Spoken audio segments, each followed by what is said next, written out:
Dan selanjutnya hadirin yang kami hormati, saya akan perkenalkan terlebih dahulu perwakilan dari manajemen PT AKR Corporindo Tbk. Yang pertama adalah Bapak Haryanto Adi Kusumo, Presiden Direktur PT AKR Corporindo Tbk. Dan juga ada Bapak Suresh Vembu, Direktur dan Corporate Secretary PT AKR Corporindo Tbk. Terima kasih Bapak-Bapak sudah disempatkan untuk bergabung. Salam sehat selalu. Baik, bagi peserta yang sudah bergabung selama acara berlangsung, jika ada pertanyaan, kami persilakan untuk dapat menyampaikan pertanyaan melalui fitur Q&A yang tersedia di layar Zoom. Dan tentu saja nanti pertanyaan akan kami bacakan pada sesi tanya-jawab setelah sesi pemaparan dari perseroan. Dan langsung saja kita akan menyaksikan pemaparan dari perseroan kepada Bapak-Bapak. Kami silakan. Terima kasih, selamat siang semuanya, salam sejahtera untuk kita semua. Pertama-tama perkenalkan, saya Haryanto Adi Kusumo, Presiden Direktur AKR Corporindo Tbk. Dan saya ingin mengucapkan terima kasih kepada Bursa Efek Indonesia yang telah mengundang PT AKR Corporindo Tbk ke acara Public Exposure Live 2023 ini untuk mempresentasikan perusahaan kami di forum ini. Kami juga dengan pada hari yang berbahagia ini ingin memberitahukan bahwa tepat hari ini kami memperingati 63 tahun berdirinya AKR. 63 tahun lalu AKR berdiri sebagai perusahaan trader kimia dan terus bertumbuh hingga hari ini menjadi sebuah perusahaan logistik dan supply chain yang terkemuka untuk produk kimia dasar esensial, BBM, dan logistik untuk pihak ketiga. Dan juga untuk beragam konsumen industri di seluruh Nusantara. AKR memiliki infrastruktur logistik dan supply chain yang tersebar di berbagai daerah ekonomi utama di Indonesia, yang terdiri dari infrastruktur tangki penyimpanan di 18 pelabuhan utama, baik laut maupun sungai, dan didukung oleh armada kapal, tanker maupun truk yang mampu mengirimkan produk-produk kami sesuai dengan kebutuhan konsumen dengan efisien dan tepat waktu. Infrastruktur ini didukung juga oleh teknologi kami yang inovatif. Bisnis inti AKR adalah perdagangan dan distribusi bahan kimia serta BBM.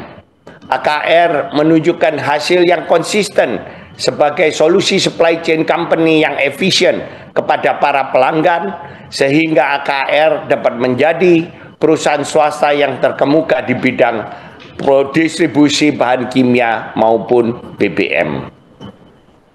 AKR juga berinvestasi pada kawasan industri dan pelabuhan terintegrasi Java Integrated Industrial and Port Estate atau juga KEK Gresik. Dan diharapkan pelabuhan JP ini dapat mendorong pertumbuhan perusahaan dalam tahun-tahun yang akan datang. Dengan bisnis model yang kuat dan disiplin, perseroan telah berhasil mencatat hasil yang konsisten dalam 5 tahun terakhir, serta meningkatkan return on investment pada equity atau modal. Saat ini, perseroan mencatatkan return on equity sebesar 21,3% dan return on asset 7,9% selama periode 9 bulan di tahun 2023 ini. Perseroan telah menghasilkan aliran kas yang kuat sehingga mampu mendorong perseroan dalam mendanai operasionalnya. Ini dapat dilihat pada neraca saat ini, di mana perseroan menggunakan kas, perseroan mempunyai kas yang lebih besar dibandingkan dengan hutang. Kami juga telah memberikan dividen payout yang tinggi kepada para pemegang saham dan secara konsisten meningkatkan dividen payout dalam 5 tahun berturut-turut. Demikian perkenalan AKR Corporindo Tbk secara umum sekaligus outlook ke depan. Selanjutnya, pembahasan tentang operational, financial, serta prospek perusahaan secara mendetail akan dijelaskan oleh Direktur dan Corporate Secretaries kami, yaitu Bapak Suresh Vembu. Pak Suresh, silakan. Terima kasih Pak Haryanto. Saya Suresh Vembu akan melanjutkan dengan detail mengenai operational, finansial dan prospek perusahaan. Saat ini bisnis AKR Corporindo didominasi bisnis inti, itu segmen perdagangan dan distribusi bahan kimia dan juga distribusi petroleum. Distribusi trading and distribution itu kontribusi 93% terhadap pendapatan dan 78% terhadap laba kotor. Untuk segmen kawasan industri sendiri berkontribusi 3% terhadap pendapatan, namun berkontribusi 16% terhadap laba kotor, dan kontribusi ini naik lebih dari 3 kali lipat secara year to year, dari 5% di Q3 tahun 2022 yang dorong dari penjualan lahan yang lebih tinggi daripada tahun lalu. Next. Untuk segmen perdagangan dan distribusi kimia dasar dan petroleum, AKR menyediakan produk BBM secara end-to-end dengan kehandalan pasokan dan solusi infrastruktur bagi konsumen B2B maupun B2C kami. Konsumen segmen petroleum kami didominasi industri berat terkait pertambangan, baik batubara maupun non-batubara, dan industri umum lainnya yang mencakup perkebunan, pembangkit listrik, manufaktur, dan industri lainnya. Kami menggunakan model bisnis berbasisan formula based pricing, di mana harga produk yang kami dapat berdasarkan referensi harga internasional, kami pass through kepada konsumen kami, sehingga profitabilitas kami didorong dari jumlah volume yang kami jual, dan volatilitas harga minyak tidak mengaruhi keuntungan kami. Untuk segmen kimia dasar kami mendistribusikan sekitar 9 produk kimia dasar yang digunakan di industri di Indonesia, yang kami dapat dari prinsipal seperti Asahi Mas Chemical dan juga impor dari luar negeri. Hampir 70% dari penjualan kami merupakan caustic soda yang banyaknya dibutuhkan di industri rayon, tekstil, serta di logam seperti nikel dan alumina. Sebagai distributor dari prinsipal, model AKR bisnis yang kami terapkan adalah berbasis komisi, di mana kami mendapat persentase komisi dari produk yang kami distribusikan. Next. Prospek segmen perdagangan dan distribusi masih cukup baik, didorong dari industrialisasi Indonesia dan pertumbuhan ekonomi. Untuk segmen petroleum, potensi pertumbuhan tidak hanya dari segmen industrial, tapi juga dari segmen retail, di mana kita lihat terjadi peningkatan permintaan kebutuhan BBM berkualitas tinggi, dan RON tinggi sering menghapuskan BBM RON 88. Untuk segmen petroleum B2B, aktivitas dari konsumen kami di segmen seperti pertambangan masih cukup tinggi, didorong oleh peningkatan aktivitas pertambangan, sering dengan program hilirisasi mineral. Hilirisasi mineral juga meningkatkan jumlah smelter baik tembaga, nikel, dan alumina, di mana pemerintah mentargetkan 53 smelter akan beroperasi di Indonesia sejak tahun 2024. Hal ini akan dorong kebutuhan bahan kimia seperti caustic soda maupun asam sulfat. Next slide. Untuk meningkatkan kapabilitas dan kekuatan infrastruktur, kami berencana berekspansi pembangunan tank terminal dan menambah armada kapal dan truk, di mana 1 kapal sudah datang. Untuk ekspansi segmen retail BBM, AKR BP akan membangun SPBU baru di kota-kota besar dan juga mengembangkan bisnis di produk seperti BBM aviasi, lubricant, dan methanol sambil tetap mengkuat kinerja bisnis inti kami. Selain itu, kami juga akan terus memaksimalkan potensi di segmen kawasan industri JP dengan meningkatkan penjualan lahan dan juga meningkatkan infrastruktur terutama utilitas dan fasilitas lainnya. Next. Ya, segmen kawasan industri kami telah mencatatkan penjualan lahan yang terus meningkat, terutama setelah ditetapkannya JP sebagai kawasan ekonomi khusus yang berikan untungan kepada para tenant secara fiskal maupun non-fiskal.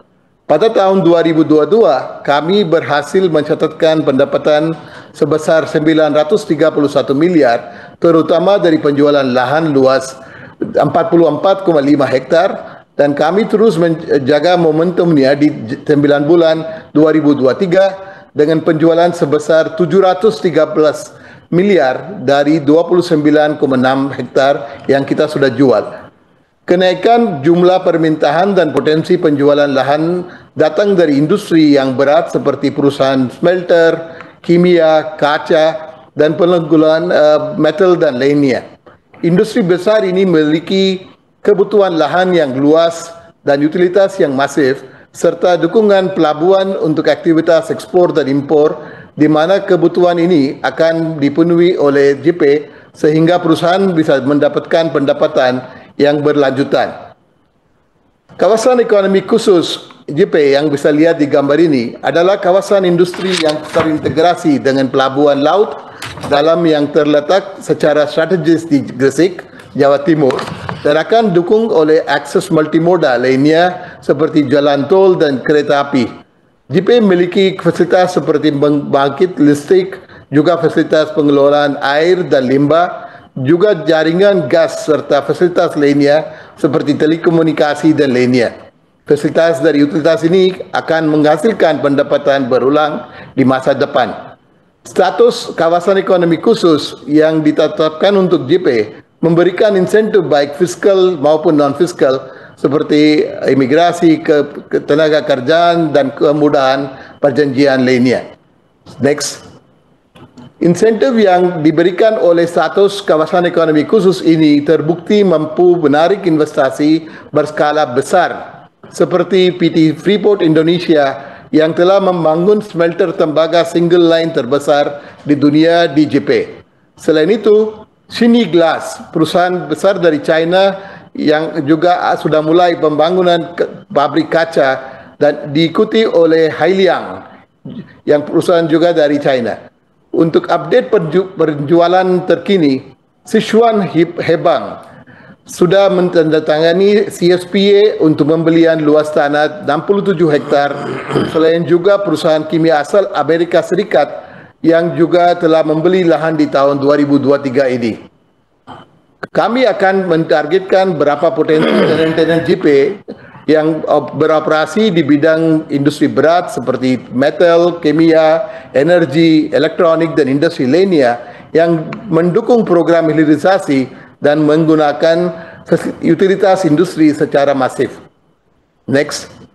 Saat ini mendapat 20 tenant di JP baik asing maupun domestik yang terdiri dari berbagai industri, dan anchor tenant kita adalah seperti PT Freeport Indonesia, Xinyi Glass, dan lain-lain. Next slide.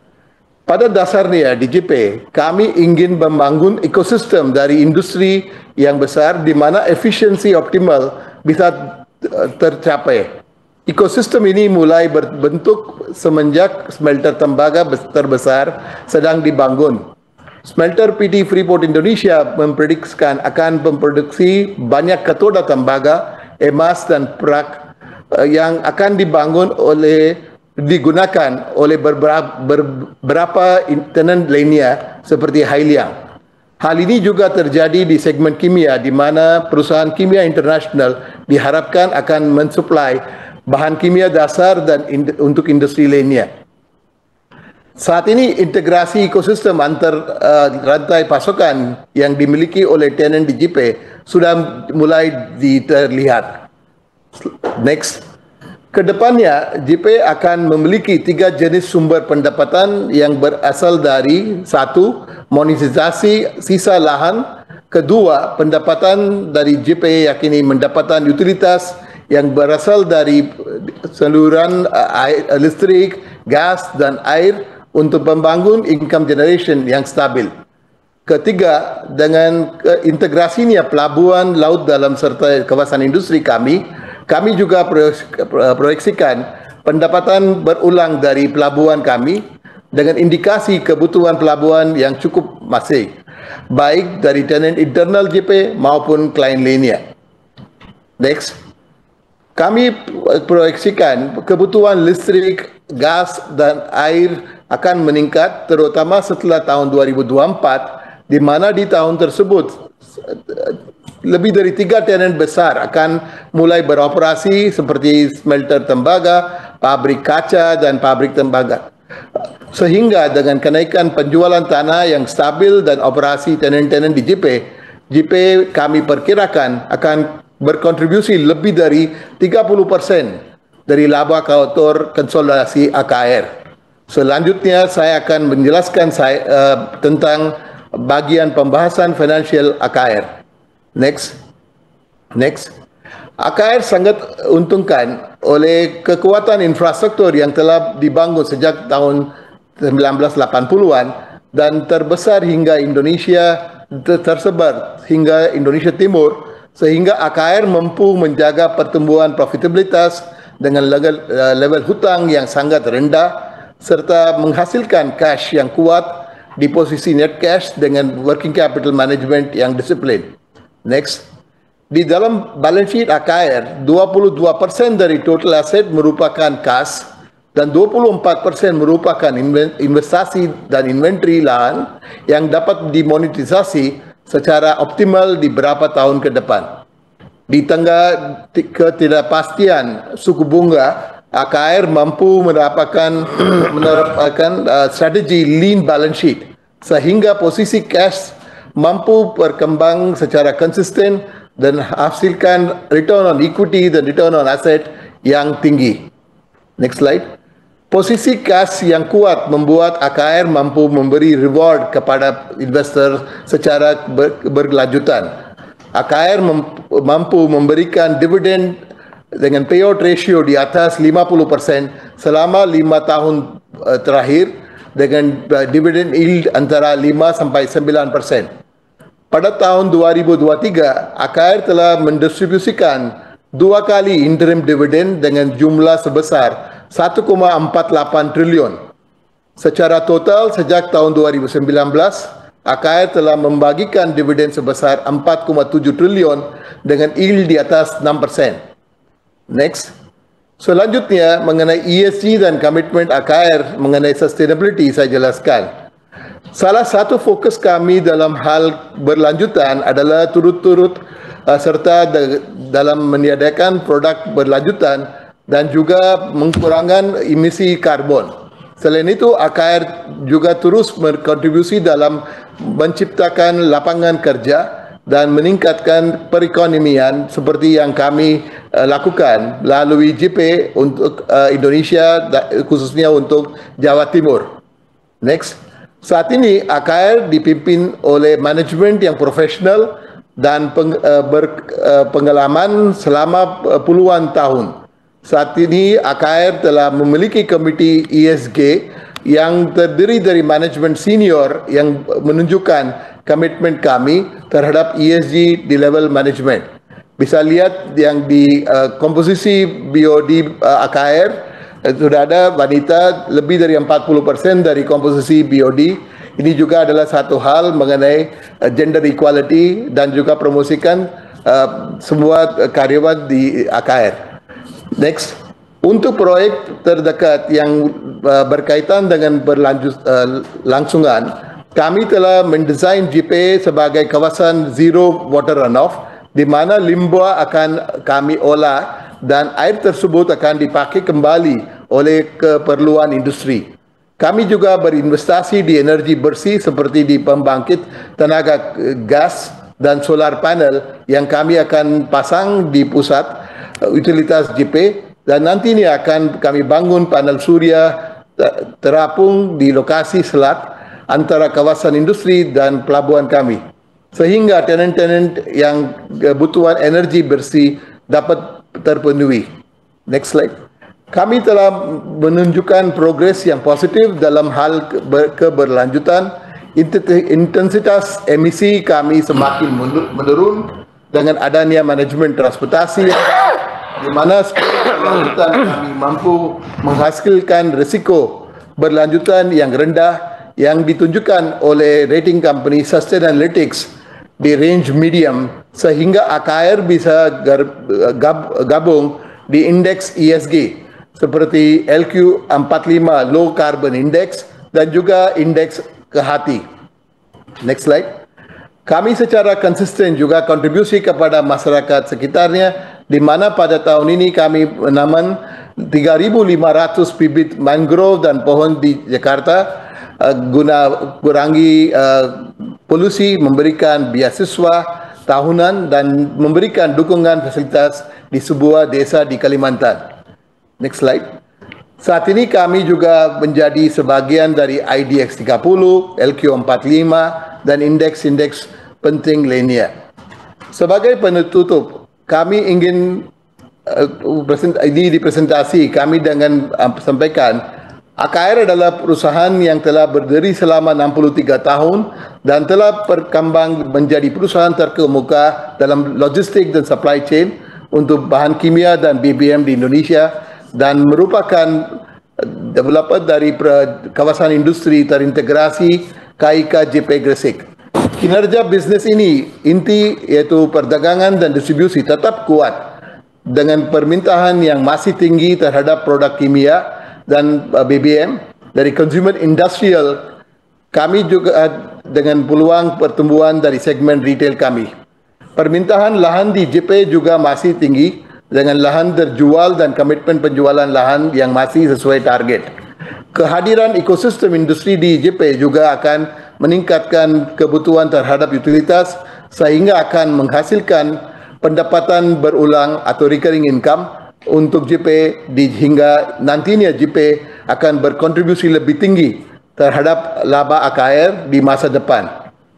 Seperti tadi kita sudah jelaskan, balance sheet kami masih kuat dengan management of working capital yang disiplin sehingga cash flow kami tetap kuat dan kami tetap menjaga level pembayaran dividen tinggi. ESG masih akan menjadi prioritas kami dengan improvement dari sisi laporan dan juga implementasi dari roadmap AKR menuju emisi karbon yang lebih rendah. Dengan ini saya hand over back to MC-nya. Terima kasih.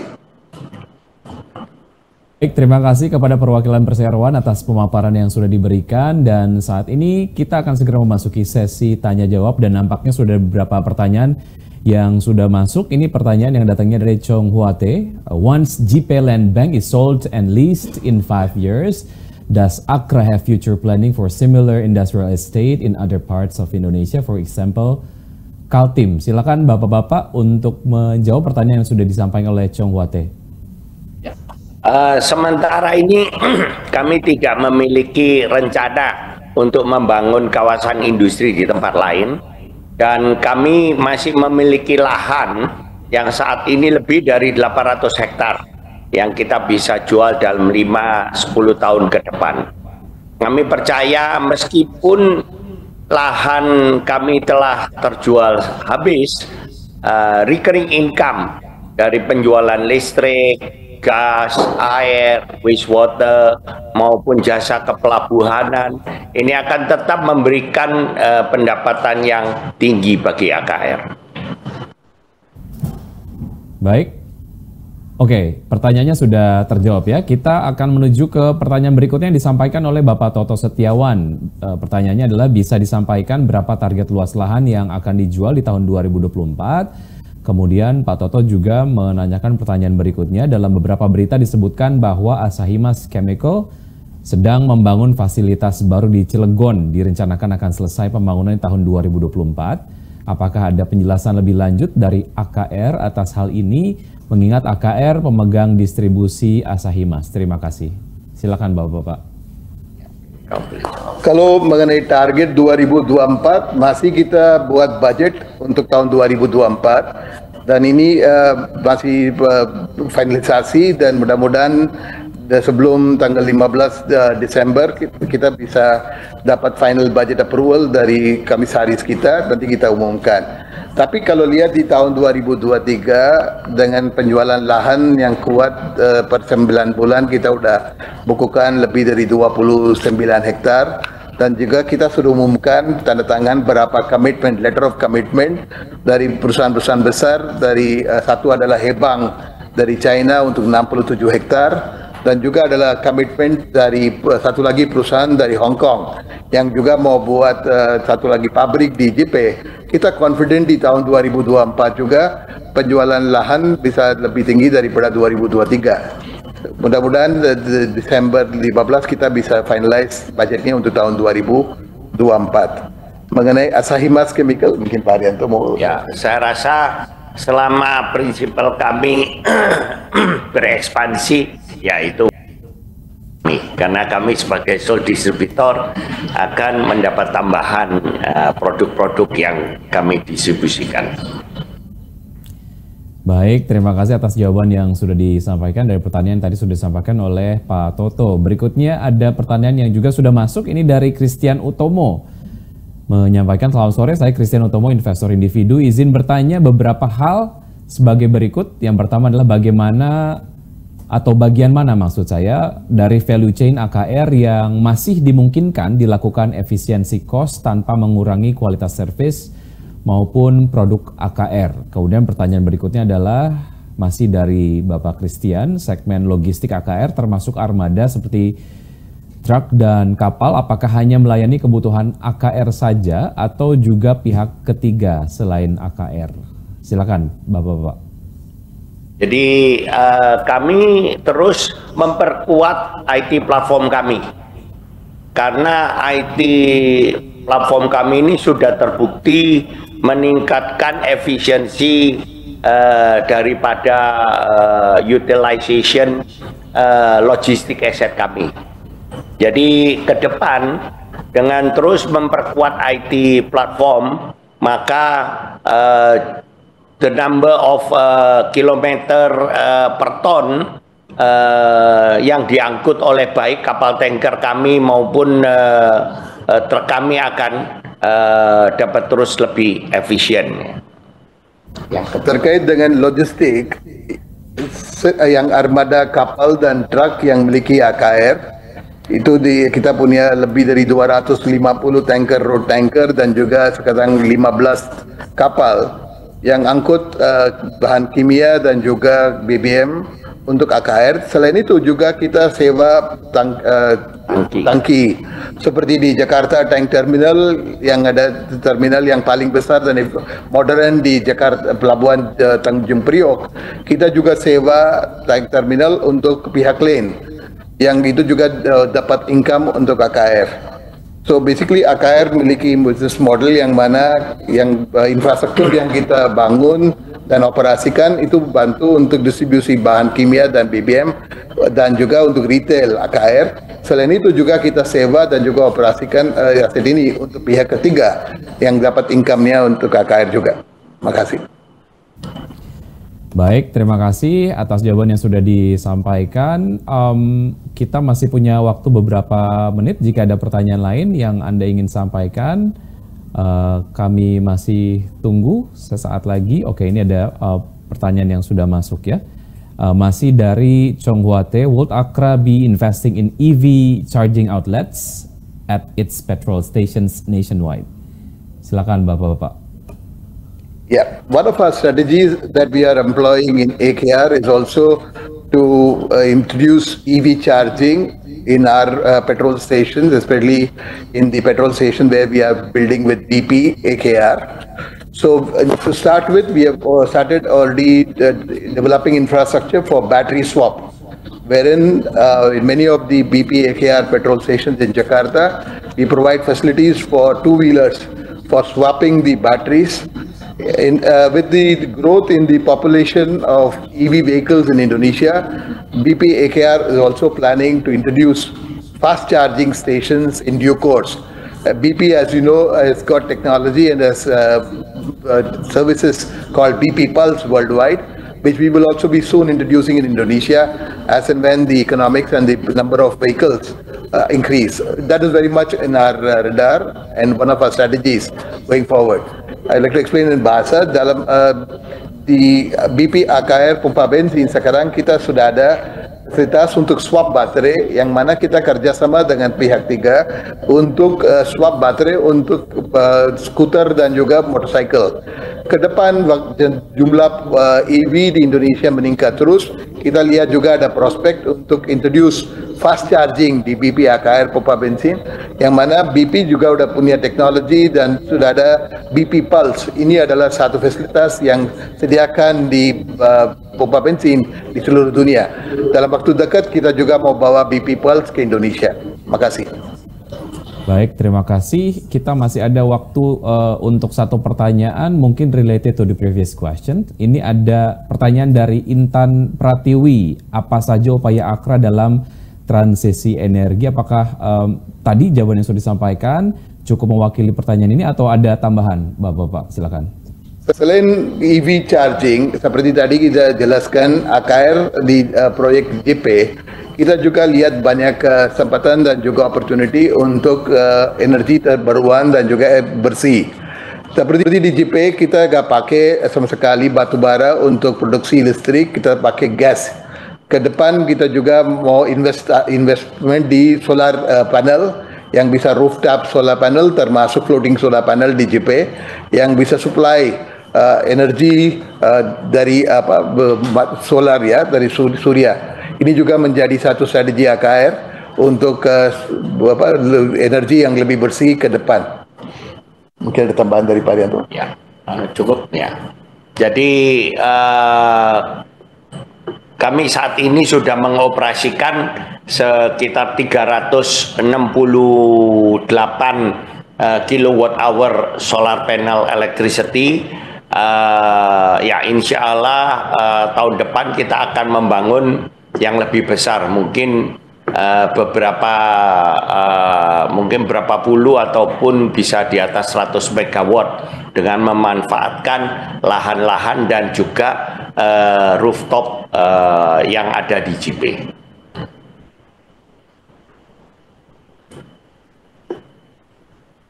Demikian sesi Q&A sudah selesai. Terima kasih atas pertanyaan dan juga jawaban yang sudah disampaikan. Dan demikianlah sesi tanya jawab Public Expose PT AKR Corporindoto Tbk.